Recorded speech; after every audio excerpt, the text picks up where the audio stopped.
为什么许多人对钓鱼乐此不疲？你为什么这么喜欢钓鱼呢？妹妹，今天我就来给你科普科普，为什么我们钓鱼人为什么这么喜欢钓鱼。不知道你有没有发现，身边的人总有那么一群钓鱼佬，他们甭管风吹日晒，只要一得空就扛着鱼竿，拎着鱼饵，火急火燎地奔赴河边、湖边，那股子痴迷劲儿就像着了魔一样。那钓鱼佬为啥对钓鱼这么上头呢？其实在城市的钢铁丛林里，大伙每天过着所谓3点一线的生活，像背上了发条的机器，从家到工作地再到家，日复一日，单调又疲惫，更别提那职场里人际中的弯弯绕绕。今天这个背后使绊子，明天那个嘴上不饶人，满是尔虞我诈，耳边还时不时飘来各种闲言碎语，搅得人心神不宁。咱就说，谁受得了这天天精神内耗啊？可钓鱼的时候呢，全然是另一番天地。就像古人讲的，平生最爱鱼无蛇，游遍江湖少是非。人要是能跟鱼似的，走到哪都清清静静，逍遥自在，多舒坦呐！找一处安安静静的水边，往那儿一坐，把平日里在人前的伪装统统卸下，工作的压力、生活的重担也都一股脑抛到九霄云外，全身心沉浸在这前所未有的宁静里。你想啊，在这水边，没人追着你问有车没、买房了没、对象处的咋样，更不会打听你一个月挣多少钱。大家眼里只有一件事儿：鱼咬没咬钩。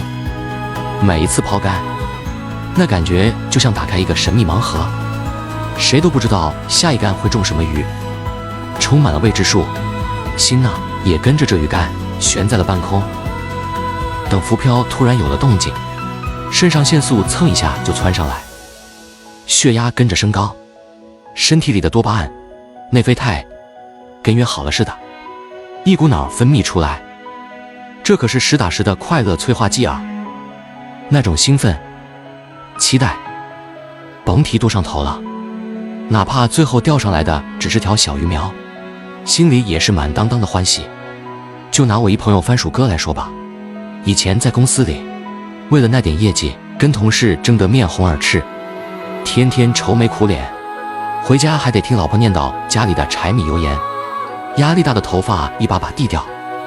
偶然一次机会，跟着朋友去钓了回鱼，好家伙，从此就像陷进去了。现在一到周末，天不亮就出门，找个郊外的野河，一坐就是一整天。他说，在那河边，听着鸟叫，看着水面波光粼粼，心都静下来了，啥烦恼都没了。每次提竿，甭管有没有鱼，那瞬间的期待和惊喜都能让他乐半天。哪怕鱼没钓着几条，可回家的时候，整个人都神清气爽，跟充了电似的，下周上班都更有劲儿了。再往深了想，钓鱼可不只是钓个鱼，那是在修炼心灵呐。岸边常聚着的，大多是志同道合的人，大家不聊那些世俗的攀比、纷争，就交流交流钓鱼的心得，分享下哪儿的鱼多，哪种鱼饵好用，氛围那叫一个融洽。不知不觉间，情操都被这清风扬起来了。一山一水一包烟，一竿一线钓一天，旁人瞅着不理解，觉得枯坐在那儿有啥意思。可只有钓鱼人自个儿清楚，这是在和大自然对话，是从世俗的车马喧嚣里抽离出来，寻得一片属于自己的净土。而且呀，这种快乐特别纯粹，不像买个名牌包、吃顿大餐，快感来得快去的也快。钓鱼带来的满足感能在心里扎根，让你心心念念还想再体验一回。所以钓鱼佬们才会一次次奔赴河边，一次次重复抛竿，等待提竿的动作，可不就是一抛是烦恼，一放一收尽欢笑吗？在这一竿一线间，收获的是内心的平和，身体的愉悦，还有对生活别样的热爱。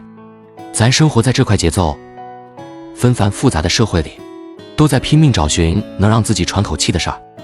钓鱼或许就是那把钥匙，打开一扇通往宁静与快乐的门，让疲惫的灵魂有处可栖。钓友们，真的是这样的吗？